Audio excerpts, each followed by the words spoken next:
सुनो, phone side में रख दो, और अगर ईयरफोन नहीं लगाए हैं तो पहले वो लगा लो, क्योंकि जो बातें मैं अब बोलने वाला हूं ना, वो शायद तुम्हारे घर वाले या दोस्त नहीं समझेंगे। वो कहेंगे, अरे छोड़ ना, मूव ऑन कर, पर उन्हें नहीं पता कि अंदर क्या टूट रहा है। आज हम बात करेंगे उस खालीपन की जो तब होता है जब तुम किसी की जिंदगी से निकल जाते हो। तुम्हें लग रहा है ना कि उसे कोई फर्क नहीं पड़ रहा। तुम्हें लग रहा है कि वह चैन से सो रहा है और तुम यहां पलकें भी बैठे हो। गलत हो तुम। साइकोलॉजी कहती है कि इंसान का दिमाग नुकसान को तब तक महसूस नहीं करता जब तक वो नुकसान परमानेंट ना हो जाए। जब तक तुम उसके पीछे भाग रहे थे, तुम उसके लिए एक सेफ्टी नेट थे। उसे पता था कि वह चाहे जो करे, तुम कहीं नहीं जाओगे। पर जिस दिन तुमने मुड़कर देखना बंद कर दिया, असली खेल उस दिन शुरू होता है। आज मैं तुम्हें बताऊंगा वो 10 चीजें जो उस इंसान के दिमाग में टहलका मचा देती हैं जब तुम साइलेंट हो जाते हो। ये डार्क साइकोलॉजी है दोस्त। इससे बचना नामुमकिन है। पहली चीज, the sudden loss of free therapy. देखो, हर रिश्ते में एक इंसान गिवर होता है और एक टेकर। तुम गिवर थे। वो अपना सारा दिन का कचरा, अपना गुस्सा, अपनी परेशानियां तुम पर उड़ेल देता था।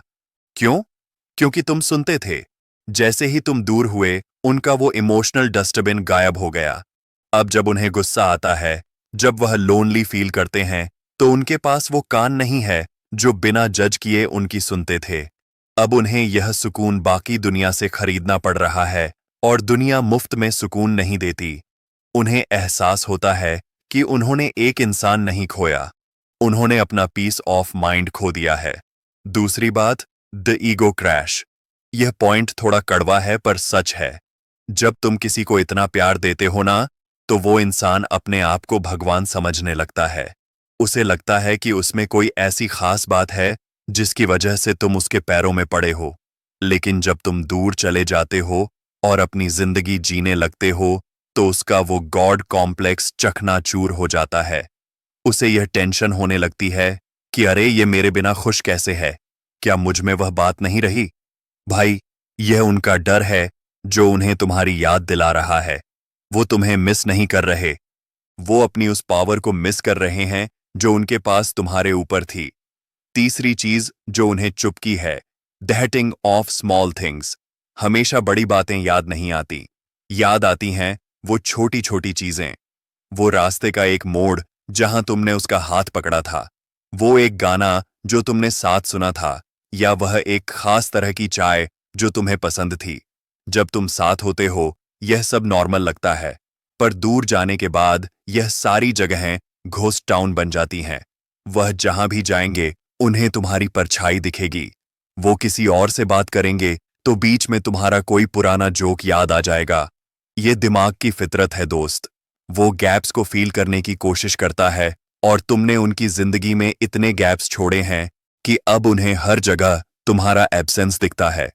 चौथी चीज, कंपैरिजन का भूत। अब वो नए लोगों से मिलेंगे, शायद किसी और के साथ रिबाउंड में भी चले जाएं, पर पता है क्या होगा? हर नए इंसान में वह तुम्हें ढूंढेंगे। वो देखेंगे कि यह मेरी बातों पर वैसे नहीं हंसता जैसे वह हंसती थी, या यह मेरी परवाह वैसे नहीं करता जैसे वह करता था। कंपैरिजन एक ऐसा जहर है जो उन्हें हर नए रिश्ते में मिलेगा, क्योंकि तुमने उन्हें जो अनकंडीशनल प्यार दिया था, वो इस मतलबी दुनिया में मिलना नामुमकिन है।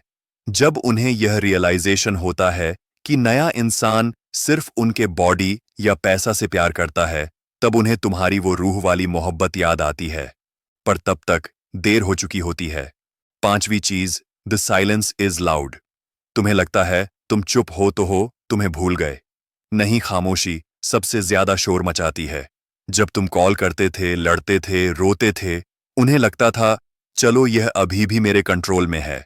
पर जिस दिन तुमने सवाल पूछना बंद कर दिया, जिस दिन तुमने ऑनलाइन देखकर भी मैसेज नहीं किया, उस दिन उनकी रातों की नींद उड़ती है। वो बार बार तुम्हारी प्रोफाइल चेक करेंगे। वो तुम्हारे दोस्तों से तुम्हारा हाल पूछने की कोशिश करेंगे। क्यों? क्योंकि अब तुम उनके लिए एक मिस्ट्री बन गए हो, और इंसान मिस्ट्री के पीछे पागल हो जाता है।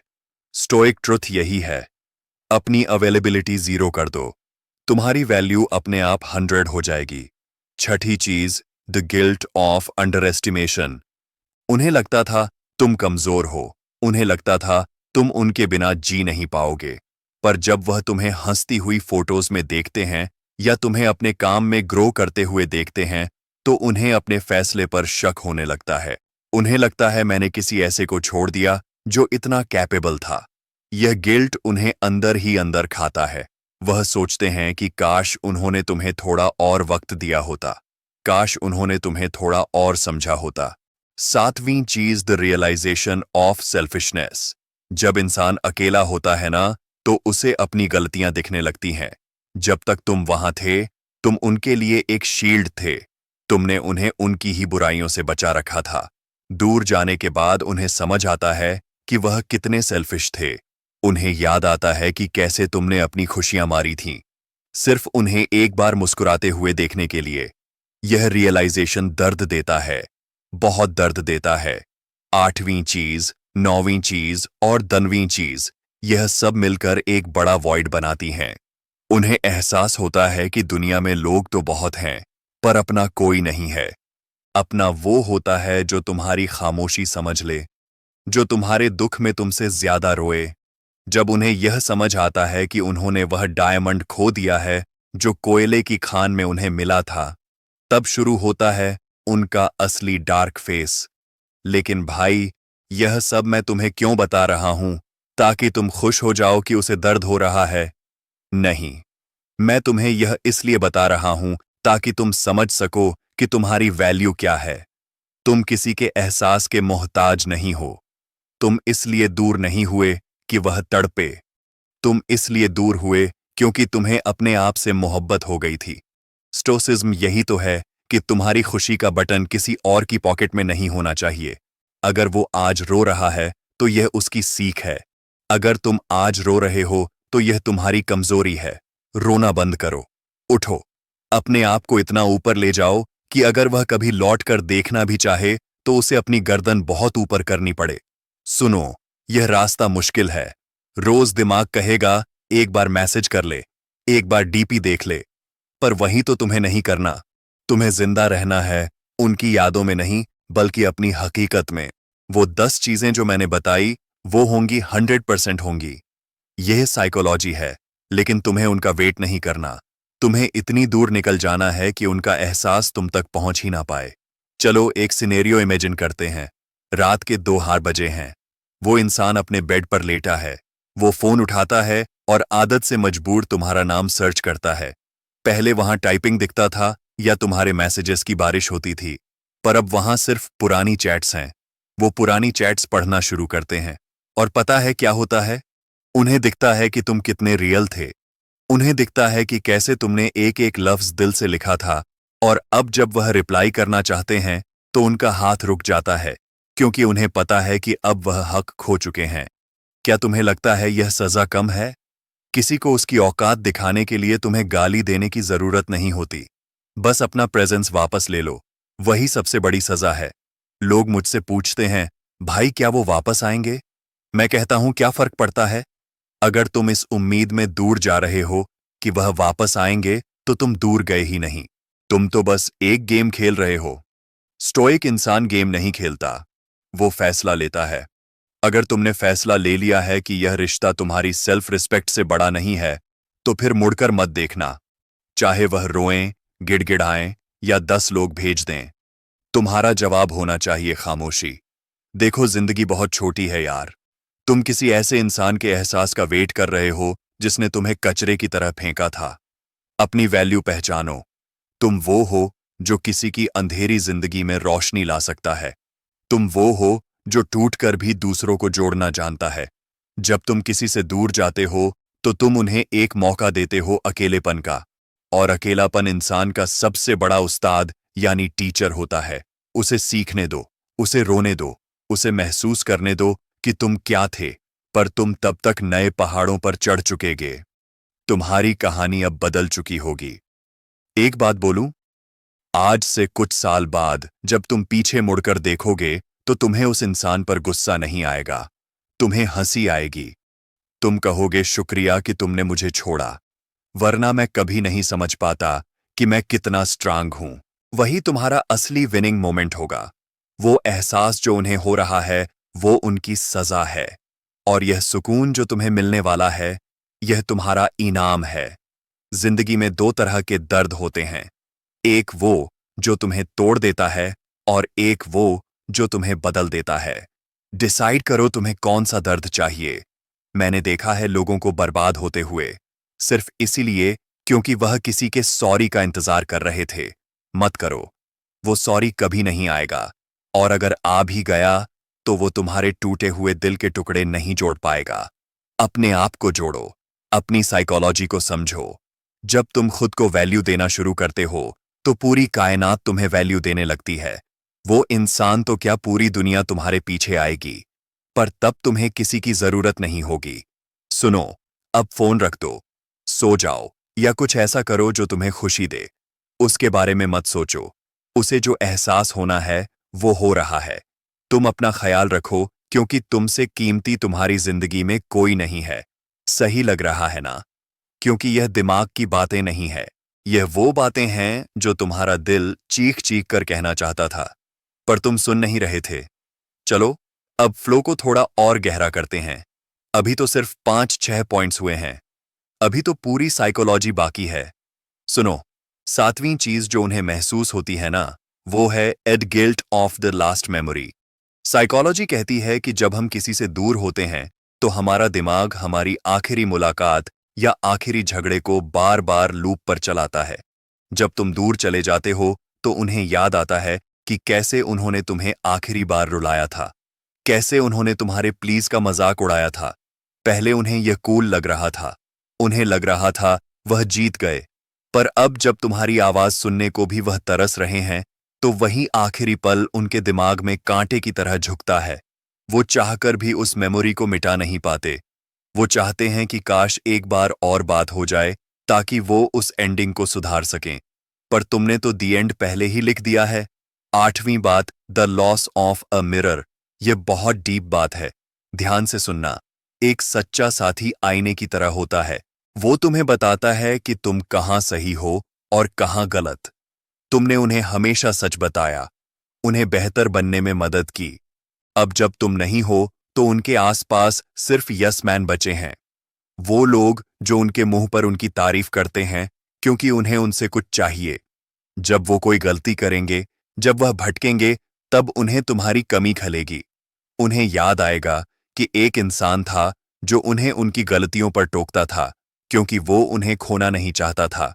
अब उन्हें समझ आएगा कि शुगर कोटेड लोगों से बेहतर वो कड़वा सच बोलने वाला दोस्त था। नौवीं चीज, फियर ऑफ बीइंग रिप्लेस्ड। इंसान का ईगो उसे कहता है कि मेरे जैसा कोई नहीं मिलेगा, पर जब तुम दूर जाते हो तो उनके अंदर एक डर बैठ जाता है कि क्या तुम्हें कोई और मिल गया? क्या तुम किसी और के साथ वही बेबी कहकर बुला रहे हो? क्या तुम किसी और के साथ वही सपने देख रहे हो? ये पजेसिवनेस मोहब्बत नहीं है दोस्त, यह इनसिक्योरिटी है। वो तुम्हें खोने से नहीं डर रहे, वो इस बात से डर रहे हैं कि कोई और उनकी जगह कैसे ले सकता है। जब उन्हें यह दिखता है कि तुम नए लोगों से मिल रहे हो, तुम खुश हो, तुम्हारी लाइफ अपग्रेड हो गई है, तो उन्हें असली जलन यानी जेलसी होती है, और यह जलन उन्हें मजबूर करती है तुम्हारे बारे में हर वक्त सोचने पर। 10वीं और सबसे खतरनाक चीज है realisation that silence is final. शुरुआत में उन्हें लगता है कि तुम गुस्सा हो, मान जाओगे, फिर उन्हें लगता है कि तुम एटीट्यूड दिखा रहे हो, थक जाओगे, लेकिन महीनों बाद जब उन्हें दिखता है कि तुमने ना कोई स्टेटस डाला, ना कोई दुख भरा गाना लगाया, ना कोई कॉल किया, तब उन्हें समझ आता है कि यह गुस्सा नहीं है, ये इंडिफरेंस है। साइकोलॉजी में कहते हैं the opposite of love is not hate, it's indifference. नफरत में तो फिर भी जज्बात होते हैं, पर जब तुम साइलेंट हो जाते हो तो इसका मतलब है कि अब तुम्हें कोई फर्क ही नहीं पड़ता। यह एहसास किसी भी इंसान को तोड़ने के लिए काफी है कि वह अब तुम्हारी जिंदगी का एक किस्सा भी नहीं रहा। अब एक बात बताओ, क्या अब भी तुम यह सुनकर खुश हो रहे हो? अगर हां, तो भाई अभी भी काम बाकी है, क्योंकि असली स्टॉइक पावर तब आती है जब तुम्हें यह सुनकर ना खुशी हो ना गम हो, जब तुम्हें यह लगे कि ठीक है, उन्हें एहसास हो रहा है। पर मेरा इससे क्या लेना देना? देखो, तुमने अपने 12,000 लफ्ज उन पर बर्बाद कर दिए थे जब तुम उनके साथ थे। अब एक लफ्ज भी उन पर खर्च मत करो। स्टोइसिज्म हमें सिखाता है कि हमारा वक्त हमारी सबसे बड़ी दौलत है। क्या तुम अपनी दौलत उन यादों पर खर्च करना चाहते हो जो तुम्हें सिर्फ दर्द देती हैं? एक रियल लाइफ एग्जाम्पल देता हूं। एक लड़का था, बिल्कुल तुम्हारी तरह। उसने अपना करियर, अपना सुकून सब एक लड़की पर वार दिया था। जब वो गई तो वो 6 महीने तक कमरे में बंद रहा। फिर एक दिन उसने आईना देखा और कहा, कब तक? उसने जिम शुरू किया, अपनी कोडिंग पर ध्यान दिया, नए दोस्त बनाए। 1 साल बाद वही लड़की वापस आई। उसने कहा, मुझे एहसास हो गया है कि तुम्हारे जैसा कोई नहीं है। पता है उस लड़के ने क्या कहा? उसने बस मुस्कुराकर कहा, मुझे यह बात 1 साल पहले से पता थी, इसलिए मैंने अपने आप को चुन लिया। वही बनो, वो वर्जन बनो जिसके लिए लोग तरसे, पर वह किसी को मुफ्त में ना मिले। सुनो, यह जो तुम्हारा दिल भारी है ना, इसे हल्का करने का एक ही रास्ता है, उन्हें माफ कर दो। इसलिए नहीं कि वह माफी के लायक हैं, बल्कि इसलिए क्योंकि तुम सुकून के लायक हो। जब तुम किसी को पकड़ कर रखते हो ना, चाहे गुस्से में ही सही, तुम उनसे जुड़े रहते हो। डोर काट दो, उन्हें उनके हाल पर छोड़ दो और अपने रास्ते निकल जाओ। क्या तुम तैयार हो उस नई शुरुआत के लिए जहां कोई तुम्हें इग्नोर ना कर सके, जहां तुम्हारी खामोशी की भी एक कीमत हो? अगर हां, तो आज से ही, अभी से ही वो फोन चेक करना बंद करो। वो पुरानी फोटोज डिलीट करो और अपने आने वाले फ्यूचर सेल्फ से मिलने की तैयारी करो। वो 10 चीजें जो उन्हें महसूस हो रही हैं, वो उनका दुख है। तुम अपनी खुशी पर फोकस करो। बात गहरी है, समझ गए तो जिंदगी बदल जाएगी। अपना ख्याल रखना, क्योंकि तुम जैसा कोई और नहीं है। अब तुमने असली चीज मांगी है, डार्क साइकोलॉजी। लोग इसे बुरा कहते हैं, पर सच तो यह है कि दुनिया इसी पर चलती है। अगर तुम सीधे बनकर रहोगे ना, तो यह दुनिया तुम्हें कुचल देगी। जब तुम किसी से दूर जाते हो, तो तुम सिर्फ एक रिश्ता नहीं तोड़ते, तुम एक साइकोलॉजिकल वॉर शुरू करते हो। और इस जंग में वही जीतता है जो पहले मुड़कर नहीं देखता। चलो, अब उन 10 एहसासों के पीछे की वो डार्क रियलिटी देखते हैं जो कोई मेंटर या दोस्त तुम्हें नहीं बताएगा। पहला, dark truth, the scarcity principle. इंसान की फितरत है दोस्त, हमें उस चीज की तलब सबसे ज्यादा होती है जो अनअवेलेबल हो जाती है। जब तुम रोज उनके लिए अवेलेबल थे, उन्हें लगता था तुम्हारी कोई मार्केट वैल्यू नहीं है। तुम एक सस्ती चीज बन गए थे जो हर वक्त शेल्फ पर पड़ी रहती है। पर जैसे ही तुमने अपने आप को वहां से हटाया, तुम लिमिटेड एडिशन बन गए। उनका दिमाग अब तुम्हें एक रिसोर्स की तरह देख रहा है जो उन्होंने खो दिया है। ये मोहब्बत नहीं है, ये लालच है। उन्हें लगता है कि उनसे कोई कीमती चीज छीन ली गई है और यही डर उन्हें रातों को सोने नहीं देता। दूसरा पॉइंट, इंटरमिटेंट रीइंफोर्समेंट। ये सबसे गंदा दिमागी खेल है। जब तुम उनके साथ थे, तुमने उन्हें कास्ट एंड रिवॉर्ड दिया। प्यार, केयर, अटेंशन, सब कुछ फिक्स था। लेकिन दूर जाकर तुमने वो सप्लाई बंद कर दी। अब उनका दिमाग उस डोपामिन के लिए तरस रहा है। वो तुम्हारी पुरानी वीडियोस देखेंगे, तुम्हारी पुरानी वॉइस नोट सुनेंगे। वो उन हाइज को ढूंढ रहे हैं जो तुम देते थे।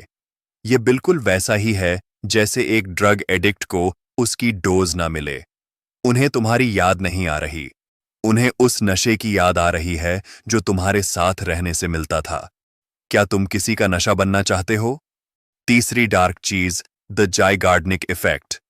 हमारा दिमाग अनफिनिश्ड टास्क को कभी नहीं भूलता। अगर तुमने लड़कर सब कुछ बोलकर रिश्ता खत्म किया होता, तो उन्हें सुकून मिल जाता। उन्हें लगता चलो क्लोजर मिल गया। लेकिन जब तुम अचानक साइलेंट हो जाते हो, बिना किसी एक्सप्लेनेशन के, बिना किसी आखिरी झगड़े के, तो तुम उनके दिमाग में एक ओपन लूप छोड़ देते हो। वो लूप उन्हें पागल कर देता है। वो हर वक्त यही सोचते रहते हैं, उसने ऐसा क्यों किया, उसने कुछ कहा क्यों नहीं। तुम्हारी खामोशी उनके लिए एक ऐसी पहेली बन जाती है जिसे वो सुलझा नहीं पाते, और जब तक वो सुलझेगी नहीं, वो तुम्हें भूल नहीं पाएंगे। चौथी चीज, लॉसन। साइकोलॉजी कहती है कि इंसान को जीतने की इतनी खुशी नहीं होती जितना खोने का दुख होता है। उन्हें तुम्हारे साथ रहने का इतना मजा नहीं आ रहा था जितना अब तुम्हें खोने का दर्द हो रहा है। उनका ईगो उन्हें चीख चीख कर कहता है, तुम हार गए। वो निकल गया तुम्हारे हाथ से। यह हारने का डर उन्हें मजबूर करता है कि वह तुम्हें स्टॉक करें, तुम्हें चेक करें। वो यह देखना चाहते हैं कि क्या तुम भी उतने ही दुख में हो। अगर तुम दुख में हो तो उन्हें सुकून मिलता है, पर अगर तुम खुश हो तो उनकी हार परमानेंट हो जाती है। पांचवी चीज, सोशल प्रूफ और रिजेक्शन। जब तक तुम उनके पीछे थे उन्हें लगता था वो स्टार हैं, पर जैसे ही तुमने उन्हें रिजेक्ट किया उनकी नजरों में उनकी अपनी कदर गिर गई। उन्हें लगता है कि अगर तुम जैसा लॉयल इंसान उन्हें छोड़ सकता है तो शायद उनमें ही कोई खोट है। अब वो दुनिया को दिखाने के लिए नए रिश्ते बनाएंगे। वो फोटोज डालेंगे यह दिखाने के लिए कि मैं खुश हूं, पर अंदर ही अंदर वह जानते हैं कि वह सिर्फ एक वोकल परफॉर्मेंस कर रहे हैं। असलियत में उनका कॉन्फिडेंस तुम्हारे जाने के साथ ही चला गया है।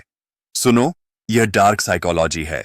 इसका मतलब यह नहीं कि तुम बुरा बनो, इसका मतलब यह है कि तुम स्मार्ट बनो।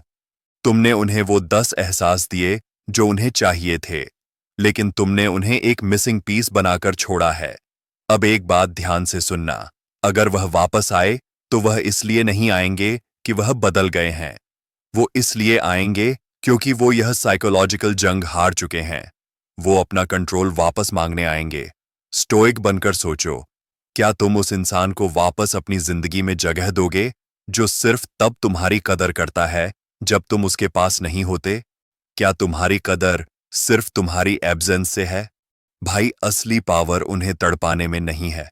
असली पावर इसमें है कि तुम्हें अब फर्क ही नहीं पड़ता कि वह तड़प रहे हैं या नहीं। जब तुम डार्क साइकोलॉजी को समझ जाते हो ना, तो तुम खेल के पोर्न नहीं रहते, तुम प्लेयर बन जाते हो। तुम्हें पता होता है कि कब चुप रहना है और कब निकल जाना है। तुमने दूर जाकर उन्हें उनका आईना दिखा दिया है, अब उन्हें उस आईने के साथ रहने दो। तुम अपने लिए एक नया आसमान ढूंढो। दुनिया बहुत बड़ी है दोस्त। एक इंसान पर अपनी पूरी साइकोलॉजी खर्च मत करो। अपने इस डार्क एज को अपने करियर में लगाओ, अपनी ग्रोथ में लगाओ। इतने बड़े बनो कि उन्हें एहसास हो कि उन्होंने सिर्फ एक पार्टनर नहीं बल्कि एक एम्पायर खो दिया है। खेल समझ में आया? अब इसे बंद करो और जितना शुरू करो।